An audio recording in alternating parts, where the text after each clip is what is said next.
Hello students, welcome to Panchajanya IAS. ನಾನು ನವೀನ್ ಕುಮಾರ್. ಇವತ್ತಿನ the Hindu ಪತ್ರಿಕೆ ವಿಶ್ಲೇಷಣೆಗೆ ನಿಮಗೆಲ್ಲರಿಗೂ ಸ್ವಾಗತ. ಮೊದಲನೇ ವಿಷಯ, US president Donald Trump claimed that India reduced imports of Russian oil to maintain good relations with the US and avoid trade tension. ಅಮೆರಿಕದ ಜೊತೆ ಉತ್ತಮ ಬಾಂಧವ್ಯವನ್ನು ಕಾಪಾಡಿಕೊಳ್ಳಿಕ್ಕೆ, ವ್ಯಾಪಾರ ಉದ್ವಿಗ್ನತೆಯನ್ನು ತಪ್ಪಿಸಲಿಕ್ಕೆ ಭಾರತ ರಷ್ಯಾದಿಂದ ತೈಲ ಆಮದನ ಮಾಡ್ಕೊಳ್ತಾ ಇತ್ತು, ಅದನ್ನೇ ಕಡಿಮೆ ಮಾಡಿದೆ ಅಂತ ಟ್ರಂಪ್ ಅವರು ಹೇಳ್ತಾ ಇದ್ದಾರೆ. He suggested that tariffs, import taxes could be increased quickly on Indian goods if India continued buying large amount of Russian oil. ಒಂದು ವೇಳೆ ಭಾರತ ರಷ್ಯಾದಿಂದ ಹೆಚ್ಚಿನ ಪ್ರಮಾಣದ ತೈಲವನ್ನ ಖರೀದಿಸೋದನ್ನ ಮುಂದುವರಿಸಿದ್ರೆ ಭಾರತೀಯ ಸರಕುಗಳ ಮೇಲೆ ಆಮದು ಸುಂಕವನ್ನ, ಟ್ಯಾರಿಫ್ ಅನ್ನ ಇನ್ನಷ್ಟು ಹೆಚ್ಚಿಸ್ತೇವೆ ಅಂತ ಅವ್ರು ಹೇಳ್ತಾ ಇದ್ದಾರೆ. The issues linked to India-US trade relation and sanctions on Russia, highlighting how energy imports are affected by global geopolitics. ಅಂದ್ರೆ ಇಂಟರ್ನ್ಯಾಷನಲ್ ರಿಲೇಷನ್ ನಲ್ಲಿ ಒಂದೇ ವಿಷಯ ಅಂತ ಇರೋದಿಲ್ಲ. ಒಂದ್ ಕಡೆ ಎನರ್ಜಿ, ಇಂಧನ ಇರಬಹುದು, ಇನ್ನೊಂದು ಕಡೆ ಜಿಯೋಪೊಲಿಟಿಕ್ಸ್, ಭೌಗೋಳಿಕ ಮತ್ತೆ ರಾಜಕೀಯ ವಿಷಯಗಳು, ಮತ್ತೆ ರಷ್ಯಾ ಮೇಲಿನ ನಿರ್ಬಂಧ, ಅಮೆರಿಕದ ಒಂದು ಸಂದರ್ಭ, ಎಲ್ಲವನ್ನ ನೋಡಿಕೊಂಡು ಭಾರತಕ್ಕೆ ಯಾವ ರೀತಿ ಪರಿಣಾಮ ಉಂಟಾಗುತ್ತೆ ಅನ್ನೋದನ್ನ ನಾವು ನೋಡಬಹುದು.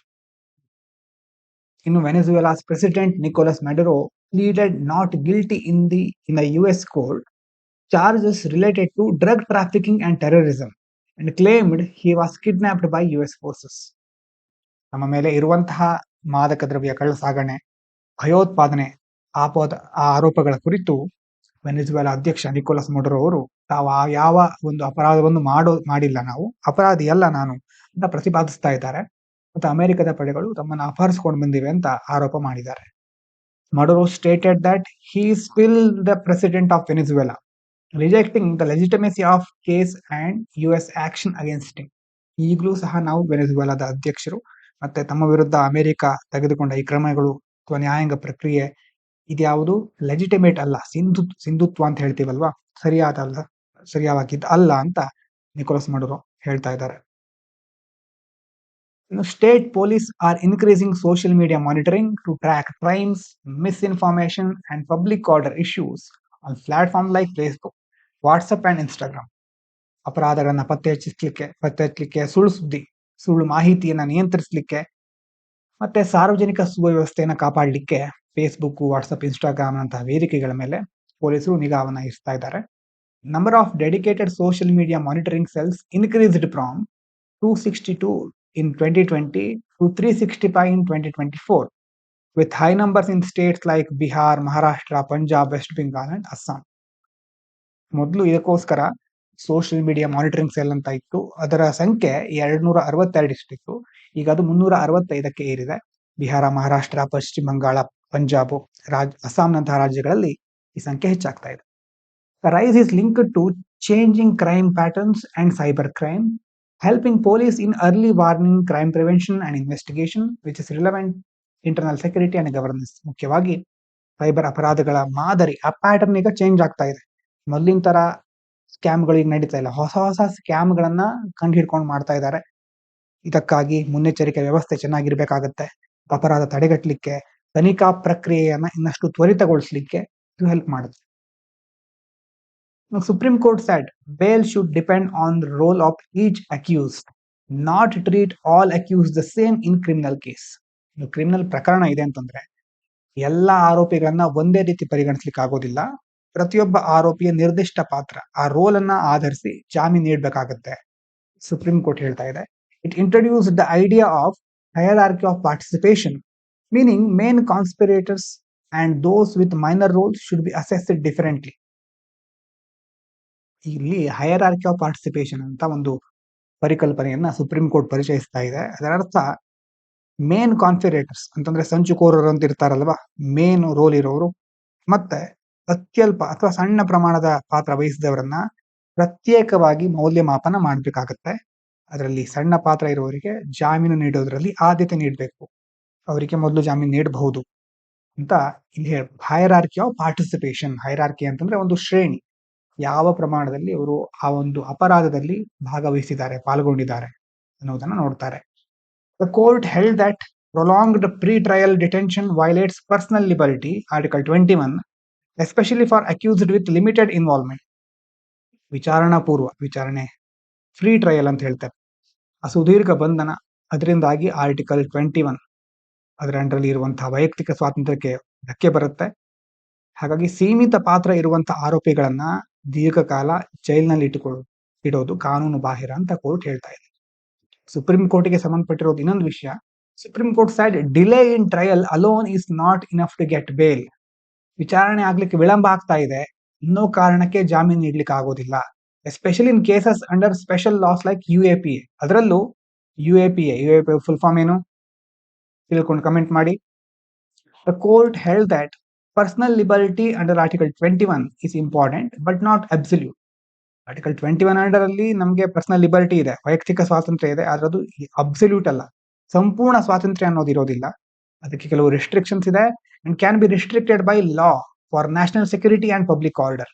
ರಾಷ್ಟ್ರೀಯ ಭದ್ರತೆ, ಸಾರ್ವಜನಿಕ ಸುವ್ಯವಸ್ಥೆಯನ್ನ ಗಮನದಲ್ಲಿಟ್ಕೊಂಡು ಸಮಾಜದ ಹಿತದೃಷ್ಟಿಯಿಂದ ಕೆಲವು ಸಂದರ್ಭದಲ್ಲಿ ಆ ಒಂದು ಸ್ವಾತಂತ್ರ್ಯವನ್ನ ನಿರ್ಬಂಧಿಸಬಹುದು ಅಂತ ನ್ಯಾಯಾಲಯ ಹೇಳ್ತಾ ಇದೆ. ಇನ್ನು bail under UAPA depends on whether there is prima facie case against the accused. Court cannot grant bail just because the accused has spent a long time in jail.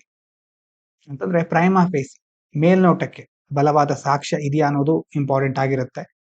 ಕೇವಲ ದೀರ್ಘಕಾಲದಿಂದ ಜೈಲಿನಲ್ಲಿ ಇದ್ದಾರೆ ಅನ್ನೋ ಕಾರಣಕ್ಕೆ ಜಾಮೀನು ನೀಡ್ಲಿಕ್ಕೆ ಆಗೋದಿಲ್ಲ, ಬೇಲ್ ನೀಡ್ಲಿಕ್ಕೆ ಆಗೋದಿಲ್ಲ ಅಂತ ಹೇಳ್ತಾ ಇದೆ. Indian Coast Guard inducted its first indigenously designed pollution control vessel named Samudra Pratap, built with over 60% indigenous content.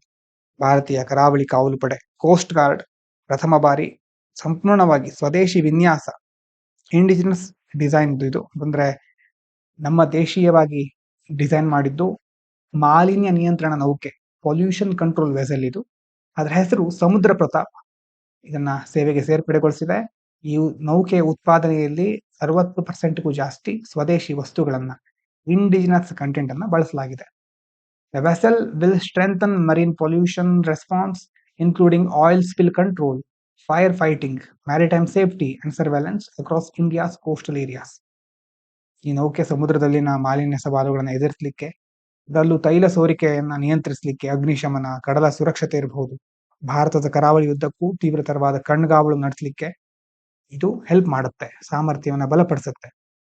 It supports environmental protection, blue economy and maritime security and reflects India's push for self-reliance, Atmanirbhar Bharat in defense manufacturing. ಪರಿಸರ ಸಂರಕ್ಷಣೆ ಇರಬಹುದು, blue economy ನೀಲಿ ಆರ್ಥಿಕತೆ ಅಂತ ಕರಿತೇವೆ, ಮತ್ತೆ ಕಡಲ ಭದ್ರತೆಯನ್ನು ಉತ್ತೇಜಿಸುವಂತಹ ಕ್ರಮ ಇದು. ರಕ್ಷಣಾ ಉತ್ಪಾದನೆಯಲ್ಲಿ ಭಾರತ ಸ್ವಾವಲಂಬನೆ ಸಾಧಿಸ್ತಾ ಇದೆ ಅಂತ ಈ ಮೂಲಕ ನಾವು ಜಗತ್ತಿಗೆ ಸಾರ್ತಾ ಇದ್ದೇವೆ. Next, scientific group said 31.8% of the Aravalli Hills are now at ecological risk because center defined protected hills only as those above 100 meters, leaving many areas unprotected. ಕೇಂದ್ರ ಸರ್ಕಾರ 100 ಮೀಟರ್ಗಿಂತ ಎತ್ತರ ಇರುವಂತ ಬೆಟ್ಟಗಳನ್ನು ಮಾತ್ರ ಸಂರಕ್ಷಿತ ಪ್ರದೇಶಗಳು ಅಂತ ಪರಿಗಣಿಸ್ತಾ ಇದೆ. ಎಷ್ಟೋ ತಗ್ಗು ಪ್ರದೇಶಗಳು ಇದರಿಂದಾಗಿ ಅಸುರಕ್ಷಿತವಾಗಿ ಉಳಿದಿದೆ. ಯಾವುದಕ್ಕೆ ಸಂಬಂಧಪಟ್ಟಿರೋದು ಇದು? ಅರಾವಳಿ ಪರ್ವತ ಶ್ರೇಣಿ. ಹೀಗಾಗಿ ಅರಾವಳಿ ಶ್ರೇಣಿಯ ಒಟ್ಟು 31.8% ಅಪಾಯದಲ್ಲಿದೆ ಅಂತ ವೈಜ್ಞಾನಿಕ ಗುಂಪು ಹೇಳ್ತಾ ಇದೆ. The group argued that the center's figure of only 0.19% affected area ignores ground reality, as low height hills also act as groundwater recharge zones and dust barriers. ಅಂತಂದ್ರೆ ಸರ್ಕಾರ ಹೇಳಿರೋ ಪ್ರಕಾರ 0.19% ಮಾತ್ರ ಪ್ರದೇಶ ಬಾಧಿತವಾಗಿದೆ ಅಂತ ಸರ್ಕಾರದ ವಾದ. ಆ ಅಂಕಿ ಅಂಶ ವಾಸ್ತವಕ್ಕೆ ಬಹಳ ದೂರ ಆಗಿದೆ ಅಂತ ಈ ಸೈಂಟಿಫಿಕ್ ಗ್ರೂಪ್ ಹೇಳ್ತಾ ಇದೆ. ಯಾಕಂದ್ರೆ ಕಡಿಮೆ ಎತ್ತರದ ಬೆಟ್ಟಗಳು ಸಹ ಈ ಅಂತರ್ಜಲ ಮರುಪೂರಣ ವಲಯ, ಗ್ರೌಂಡ್ ವಾಟರ್ ರೀಚಾರ್ಜ್ ಝೋನ್ ಅಂತ ಕರೀತೇವೆ, ಮತ್ತೆ ಮರುಭೂಮಿಯ ಧೂಳನ್ನು ತಡೆಯುವಂತಹ ನೈಸರ್ಗಿಕ ತಡೆಗೋಡೆಯಾಗಿ ಪ್ರಮುಖ ಪಾತ್ರವನ್ನು ನಿರ್ವಹಿಸುತ್ತೆ. The group demanded that the entire Aravalli range be declared a fully protected zone and called for complete ban on mining, prevent environmental damage. ಪರಿಸರದ ಹಾನಿಯನ್ನು ತಡಿಲಿಕ್ಕೆ, ಪುರಾತನ ಶ್ರೇಣಿಯನ್ನು ಉಳಿಸಲಿಕ್ಕೆ ಈ ಸಮಗ್ರ ಅರಾವಳಿ ಶ್ರೇಣಿಯನ್ನ ಸಂಪೂರ್ಣ ಸಂರಕ್ಷಿತ ವಲಯ ಫುಲ್ಲಿ ಪ್ರೊಟೆಕ್ಟೆಡ್ ಝೋನ್ ಅಂತ ಘೋಷಿಸಬೇಕು, ಮತ್ತೆ ಅಲ್ಲಿ ಗಣಿಗಾರಿಕೆಯನ್ನ ಸಂಪೂರ್ಣವಾಗಿ ನಿಷೇಧಿಸಬೇಕು ಅಂತ ಒತ್ತಾಯಿಸ್ತಾ ಇದ್ದಾರೆ.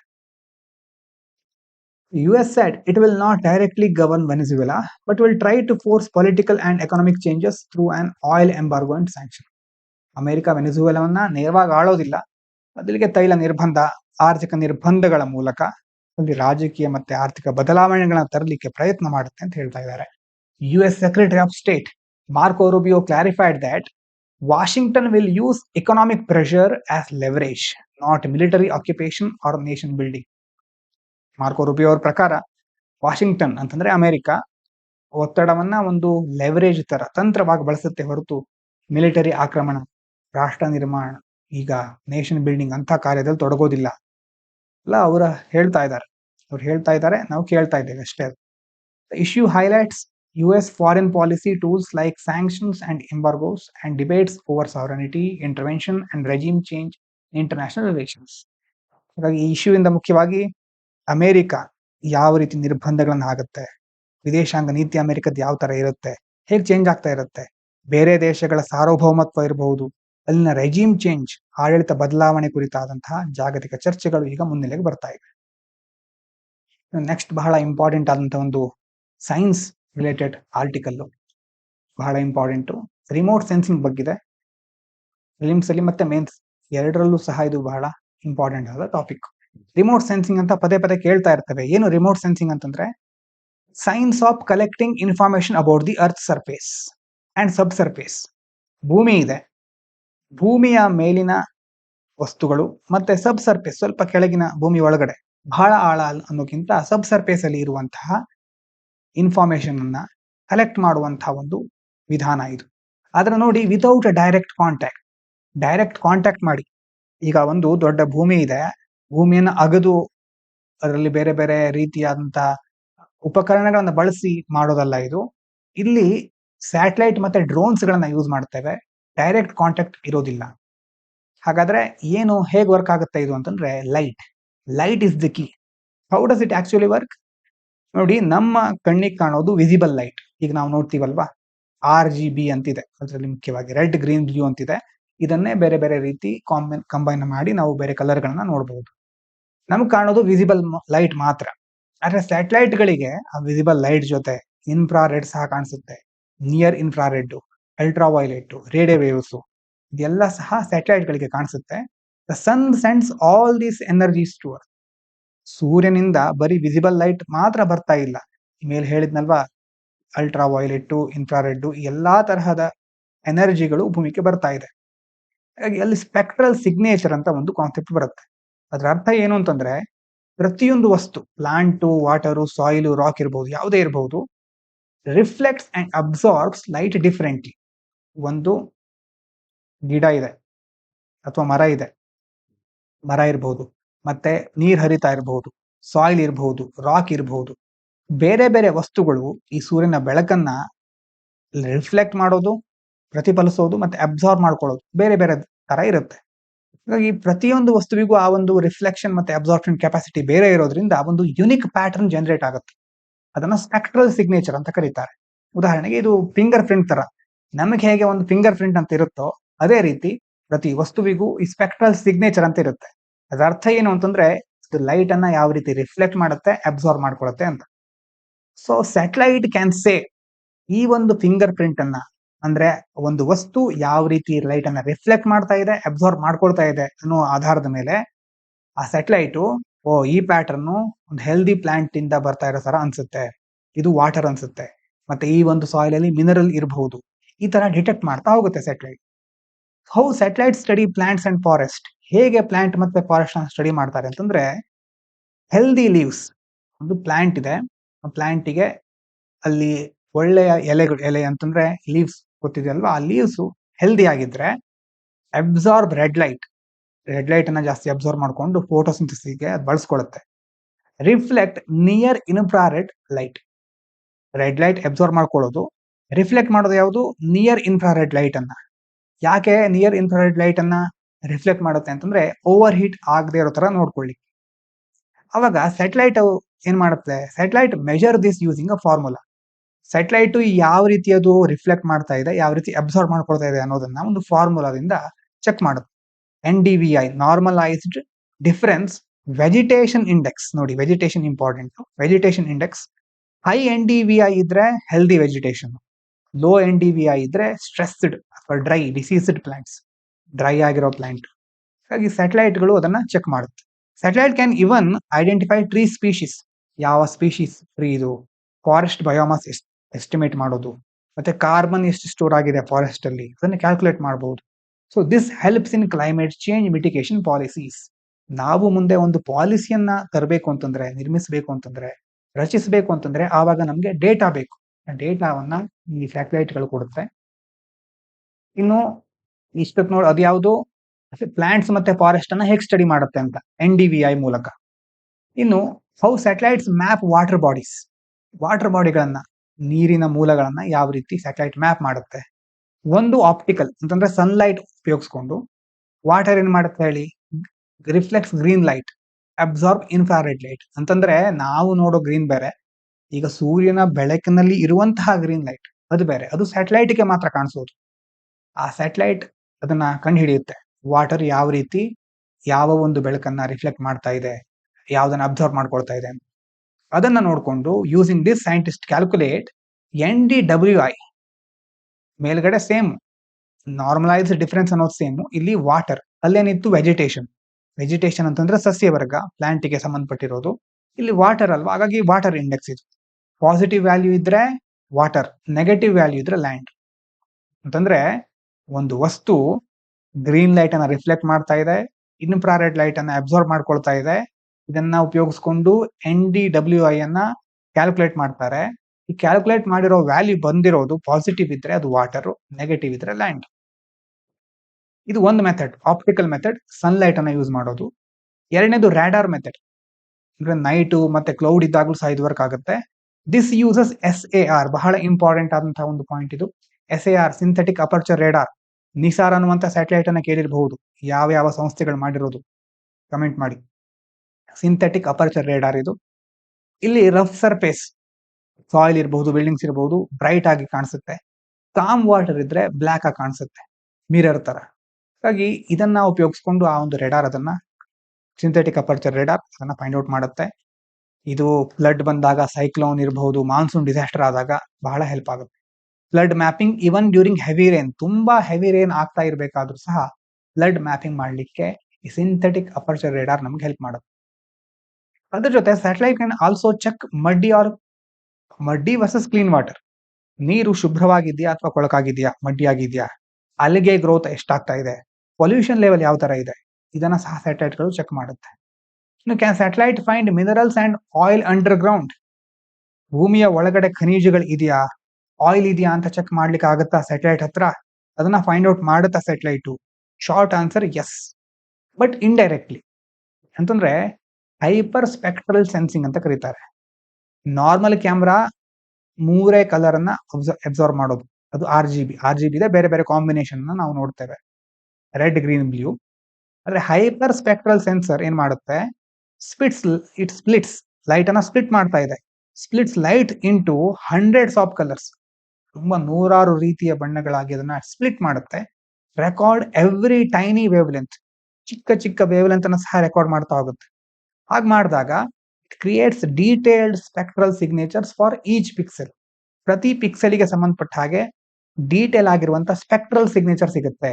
ಸ್ಪೆಕ್ಟ್ರಲ್ ಸಿಗ್ನೇಚರ್ ಅಂತಂದ್ರೆ ಏನು, ಸ್ಟಾರ್ಟಿಂಗ್ ಅಲ್ಲಿ ನೋಡಿದ್ವಿ, ಒಂದು ವಸ್ತು ಯಾವ ರೀತಿ ಲೈಟ್ ಅನ್ನ ಅಬ್ಸರ್ವ್ ಮಾಡ್ಕೊಳ್ಳುತ್ತೆ, ರಿಫ್ಲೆಕ್ಟ್ ಮಾಡುತ್ತೆ.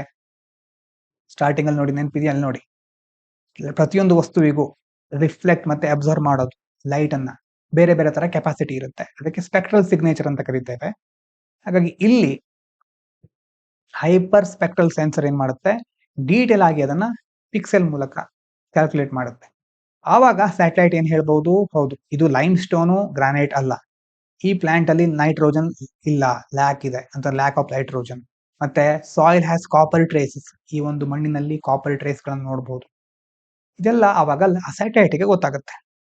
ಇದಕ್ಕೆ ಎಲ್ಲಿ ಯೂಸ್ ಮಾಡಬಹುದು, ಮಿನರಲ್ ಎಕ್ಸ್ಪ್ಲೋರೇಷನ್ ಅಲ್ಲಿ, ಅಗ್ರಿಕಲ್ಚರ್, ಎನ್ವೈರನ್ಮೆಂಟಲ್ ಸ್ಟಡೀಸ್ ಗಳಲ್ಲಿ ಇದನ್ನ ಯೂಸ್ ಮಾಡಬಹುದು. ಇನ್ನು ಆಯಿಲ್ ಅಂಡ್ ಗ್ಯಾಸ್ಗೆ ಸಂಬಂಧಪಟ್ಟ ಹಾಗೆ ಹೌ ಸ್ಯಾಟಲೈಟ್ಸ್ ಹೆಲ್ಪ್. ಕೇಸ್ 1 ನೋಡಿ, when gas leaks to surface, micro seepage ಅಂತ ಕರೀತೇವೆ. ಕೆಲವು ಗ್ಯಾಸ್ಗಳು ಲೀಕ್ ಆಗುತ್ತೆ. ಲೀಕ್ ಆದಾಗ ಆ ಸಾಯಿಲಿನ ಕೆಮಿಸ್ಟ್ರಿ ಚೇಂಜ್ ಆಗುತ್ತೆ. ಮತ್ತೆ ಪ್ಲಾಂಟ್ಗೆ ಕೆಲವು ಸ್ಟ್ರೆಸ್ ಉಂಟಾಗುತ್ತೆ ಅಲ್ವಾ. ಆ ಲೀವ್ಸ್ ಎಲೆಗಳು ಯೆಲ್ಲೋ ಟರ್ನ್ ಆಗುತ್ತೆ, ಸ್ಲೈಟ್ಲಿ ಯೆಲ್ಲೋ ಟರ್ನ್ ಆಗುತ್ತೆ. ಅವಾಗ ಸ್ಯಾಟಲೈಟ್ಗೆ ಅದು ಗೊತ್ತಾಗುತ್ತೆ ವೆಜಿಟೇಷನ್ ಸ್ಟ್ರೆಸ್ ಅಲ್ಲಿ ಇದೆ, ಸಾಯಿಲ್ ಕಲರ್ ಚೇಂಜ್ ಆಗ್ತಾ ಇದೆ ಅಂತ. Suggest possible oil or gas presence below, ಇದನ್ನ ನೋಡ್ಕೊಂಡು ಕೆಳಗಡೆ ಆಯಿಲ್ ಇರಬಹುದು ಅಥವಾ ಗ್ಯಾಸ್ ಇರಬಹುದು ಅಂತ ಅದು ಹೇಳುತ್ತೆ. ಇನ್ನು when there is no change, ಈ ತರ ಏನು ಚೇಂಜಸ್ ಆಗದೇನೆ ಇದ್ದಾಗ ಅವಾಗ ಏನ್ ಮಾಡುತ್ತೆ, satellites don't find oil directly, ಅವಾಗ ನೇರವಾಗಿ ಗೊತ್ತಾಗೋದಿಲ್ಲ. Instead they find structures that can hold oil, ಅವಾಗ ಏನ್ ಮಾಡುತ್ತೆ, ಬೇರೆ ಬೇರೆ ಸ್ಟ್ರಕ್ಚರ್ ಗಳನ್ನ ಫೈಂಡ್ ಔಟ್ ಮಾಡ್ಲಿಕ್ಕೆ ಸ್ಟಾರ್ಟ್ ಮಾಡುತ್ತೆ. ಅಲ್ಲಿ ಆಯಿಲ್ ಹೋಲ್ಡ್ ಆಗಬಹುದು, ಅಲ್ಲಿ ಆಯಿಲ್ ಇರಬಹುದು ಅಂತ ಸ್ಟ್ರಕ್ಚರ್ ಗಳನ್ನ ಫೈಂಡ್ ಔಟ್ ಮಾಡ್ತಾ ಹೋಗುತ್ತೆ. ಉದಾಹರಣೆಗೆ ಆಂಟಿಕ್ಲೈನ್, ಜಿಯೋಗ್ರಫಿಲಿ ಓದ್ತೀರಿ ನೀವು, ಆಂಟಿಕ್ಲೈನು ಸಿಂಕ್ಲೈನ್ ಅಂತೆಲ್ಲ. ಇಂಥ ಆಂಟಿಕ್ಲೈನ್ ಅಲ್ಲಿ ಅಂದ್ರೆ rock layers bend upwards like a dome, rock ಲೇಯರ್ಗಳು ಈ ತರ ಅಪ್ವರ್ಡ್ ಅಲ್ಲಿ ಬೆಂಡ್ ಆಗಿರುತ್ತೆ ಡೋಮ್ ತರ, ಅಲ್ಲಿ ಆಯಿಲ್ ಟ್ರ್ಯಾಪ್ ಆಗಿರಬಹುದು. ಉದಾಹರಣೆ satellites like NASA, Landsat and ASTER study rock folding on the surface. ಇಂತಹ ಸ್ಯಾಟಲೈಟ್ಗಳು ರಾಕ್ ಫೋಲ್ಡಿಂಗ್ ಅನ್ನ ಸ್ಟಡಿ ಮಾಡುತ್ತೆ. If rocks are folded at surface likely folded underground too, ಈ ಮೇಲ್ಗಡೆ ಫೋಲ್ಡ್ ಆಗಿದೆ ಅಂತಂದ್ರೆ ಕೆಳಗಡೆನೂ ಫೋಲ್ಡ್ ಆಗಿರಬಹುದು, ಮಿಡ್ಲ್ ಅಲ್ಲಿ ಗ್ಯಾಸ್ ಅಥವಾ ಆಯಿಲ್ ಟ್ರ್ಯಾಪ್ ಆಗಿರಬಹುದು ಅದನ್ನ ಗೆಸ್ ಮಾಡುತ್ತೆ. ಅದ್ರ ಜೊತೆ ಗ್ರಾವಿಟಿ ಮತ್ತೆ ಮ್ಯಾಗ್ನೆಟಿಸಮ್ ಅದು ಸಹ ಹೆಲ್ಪ್ ಮಾಡುತ್ತೆ ನಮಗೆ. Oil basins create gravity bumps, ಬೇರೆ ಬೇರೆ ಗ್ರಾವಿಟಿ ಬಂಪ್ಸ್ ಗಳನ್ನ ಕ್ರಿಯೇಟ್ ಮಾಡಿ satellite measure sea surface height to detect them. Sea surface height ಅನ್ನ ಮೆಜರ್ ಮಾಡೋದು. Sedimentary rocks are non magnetic, sedimentary ರಾಕ್ಗಳು ನಾನ್ ಮ್ಯಾಗ್ನೆಟಿಕ್ ಆಗಿರುತ್ತೆ, ಬೇಸ್ಮೆಂಟ್ ರಾಕ್ಗಳು ಮ್ಯಾಗ್ನೆಟಿಕ್ ಆಗಿರುತ್ತೆ. ಡೀಪ್ ಬೇಸ್ಮೆಂಟ್ ಇದೆ ಅಂತಂದ್ರೆ ಥಿಕ್ ಸೆಡಿಮೆಂಟ್ ಲೇಯರ್, ಅಲ್ಲಿ ಆಯಿಲ್ ಇರಬಹುದು. ಹಾಗಾಗಿ ಸ್ಯಾಟಲೈಟು ಎಂತ ಡೈರೆಕ್ಟ್ ಆಗಿ ಹೇಳೋದಿಲ್ಲ ನಮ್ಗೆ, satellite don't say oil is here, oil ಇದೆ ಅಂತ ಡೈರೆಕ್ಟ್ ಆಗಿ ಹೇಳೋದಿಲ್ಲ. It's they say conditions are suitable for oil, ನೋಡಿ ಇಲ್ಲಿ ಆಯಿಲ್ ಇರಬಹುದು, ಇಂಥ ಕಂಡೀಷನ್ ಸೂಟೇಬಲ್ ಆಗಿದೆ ಆಯಿಲ್ ಇರ್ಲಿಕ್ಕೆ ಅಂತ ಸ್ಯಾಟಲೈಟ್ ಹೇಳುತ್ತೆ. ಇನ್ನು how satellite track ground water, ಹೇಗೆ ಗ್ರೌಂಡ್ ವಾಟರ್ ಟ್ರ್ಯಾಕ್ ಮಾಡ್ತಾ ಇದೆ. ಈಗ ವಾಟರ್ ಹೆವಿ ಇರುತ್ತೆ, ಆ ಹೆವಿ ಅಂದ್ರೆ ಏರ್ ಗಿಂತ ವಾಟರ್ ಹೆವಿ ಇರುತ್ತೆ. So areas with more ground water have slightly stronger gravity. ನೀರು ತುಂಬಿಕೊಂಡಿದ್ರೆ ಗ್ರೌಂಡ್ ವಾಟರ್ ಜಾಸ್ತಿ ಇರೋ ಸಂದರ್ಭದಲ್ಲಿ ಸ್ಲೈಟ್ ಆಗಿ ಅಲ್ಲಿ ಗ್ರಾವಿಟಿ ಜಾಸ್ತಿ ಇರುತ್ತೆ. ಗ್ರೇಸ್ ಮಿಷನ್ ಅಂತ ಮಾಡಿದ್ರು 2002ರಿಂದ 2017, ಅಲ್ಲಿ 2 ಸ್ಯಾಟಲೈಟ್ ಅನ್ನ ಯೂಸ್ ಮಾಡ್ತಾರೆ, ಒಂದು ಬಿಹೈಂಡ್ ದಿ ಅದರ್. ಒಂದು ಸ್ಯಾಟಲೈಟ್ ಮುಂದಿರುತ್ತೆ, ಇನ್ನೊಂದು ಸ್ಯಾಟಲೈಟ್ ಹಿಂದಿರುತ್ತೆ. ಈಗ when the front satellite passed over heavy underground water, ಮುಂದಿರೋ ಸ್ಯಾಟಲೈಟ್ ಒಂದು ಅಂಡರ್ ಗ್ರೌಂಡ್ ವಾಟರ್ ಮೇಲ್ಗಡೆಯಿಂದ ಹಾದು ಹೋಗ್ತಾ ಇದೆ, ಹೋದಾಗ ಸ್ವಲ್ಪ ಏನಾಗುತ್ತೆ, gravity pulled it slightly faster, ಗ್ರಾವಿಟಿಯಿಂದ ಸ್ವಲ್ಪ ಅದು ಪುಲ್ ಆಗುತ್ತೆ. ಇದನ್ನ ಹಿಂದ್ಗಡೆದು ರೆಕಗ್ನೈಸ್ ಮಾಡುತ್ತೆ. This caused a tiny change in distance between the 2 satellite. ಸ್ವಲ್ಪ ಇದು ಕೆಳಗಡೆ ಬಂದ್ಬಿಟ್ರೆ ಅಂತಂದ್ರೆ ಸ್ವಲ್ಪ ಪುಲ್ ಆದ್ರೆ, ಅಂದ್ರೆ ಮಿನಿಸ್ಕ್ಯೂಲ್ ಬಹಳ ಕಡಿಮೆ ಪ್ರಮಾಣದ ಚೇಂಜಸ್ ಅನ್ನ ಸಹ ಅದು ರೆಕಗ್ನೈಸ್ ಮಾಡ್ತಾ ಇರುತ್ತೆ. ಇದು ಪುಲ್ ಆದ್ರೆ ಸ್ವಲ್ಪ ಇಲ್ಲಿ ಡಿಸ್ಟೆನ್ಸ್ ಅಲ್ಲಿ ವೇರಿ ಆಯ್ತಲ್ವಾ. Scientist measured this change and calculated how much ground water was present. ಆ ಚೇಂಜ್ ಅನ್ನ ಒಂದು ಮೆಜರ್ ಮಾಡಿ ಸೈಂಟಿಸ್ಟ್ ಗ್ರೌಂಡ್ ವಾಟರ್ ಅನ್ನ ಚೆಕ್ ಮಾಡ್ತಾರೆ, ಕ್ಯಾಲ್ಕುಲೇಟ್ ಮಾಡ್ತಾರೆ. ಇದನ್ನ ಮಾಡಿ ನಮ್ಗೆ ಸಿಕ್ಕಿರೋದು ನೋಡಿ, north India ground water declining rapidly. ಉತ್ತರ ಭಾರತದಲ್ಲಿ ಈ ಅಂತರ್ಜಲ ಪ್ರಮಾಣ ಬಹಳ ಕುಸಿತವನ್ನ ಕಾಣ್ತಾ ಇದೆ. ಯಾಕೆ ಅಂತಂದ್ರೆ ಎಕ್ಸೆಸಿವ್ ಇರಿಗೇಷನ್, ಅತಿಯಾದ ನೀರಾವರಿ ಪದ್ಧತಿ. ಇನ್ನು ರಿಮೋಟ್ ಸೆನ್ಸಿಂಗ್ ಬಗ್ಗೆ ನೋಡೋದಾದ್ರೆ, why remote sensing is revolutionary, because faster, ತುಂಬಾ ಬೇಗ ಮಾಹಿತಿ ಸಿಗುತ್ತೆ, cheaper, environment friendly, less drilling and destruction. ಭೂಮಿಯನ್ನ ಟಚ್ಚೇ ಮಾಡೋದಿಲ್ಲ ಇದು ಅಲ್ವಾ, ಡೈರೆಕ್ಟ್ ಕಾಂಟ್ಯಾಕ್ಟ್ ಇರೋದೇ ಇಲ್ಲ, ಡ್ರಿಲ್ಲಿಂಗ್ ಬೇಕಾಗೋದಿಲ್ಲ, ಡಿಸ್ಟ್ರಕ್ಷನ್ ಆಗೋದಿಲ್ಲ. ಹಾಗಾಗಿ ಫಾರೆಸ್ಟ್ ಕನ್ಸರ್ವೇಷನ್ ಹೆಲ್ಪ್ ಆಗುತ್ತೆ, ground water management, disaster management, climate change studies, mineral ಮತ್ತೆ ಎನರ್ಜಿ ಪ್ಲಾನಿಂಗ್ ಎಲ್ಲಾ ಕಡೆ ಇದು ಹೆಲ್ಪ್ ಮಾಡುತ್ತೆ. ಇದನ್ನ ಸರಿಯಾಗಿ ನೋಡ್ಕೊಳ್ಳಿ. ಟೀಮ್ಸ್ ಅಲ್ಲಿ MCQ ಬರಬಹುದು, ಮೇನ್ಸ್ ಅಲ್ಲಿ ಕ್ವಶನ್ ಬರಬಹುದು, ಕರೆಕ್ಟ್ ಆಗಿ ಯಾವಾಗ ಬರೀರಿ. ಇವಿಷ್ಟು ಇವತ್ತಿನ ಮುಖ್ಯವಾದ ವಿಚಾರಗಳು. ಎಲ್ರಿಗೂ ಧನ್ಯವಾದಗಳು. ಇದು ಪಾಂಚಜನ್ಯ IAS.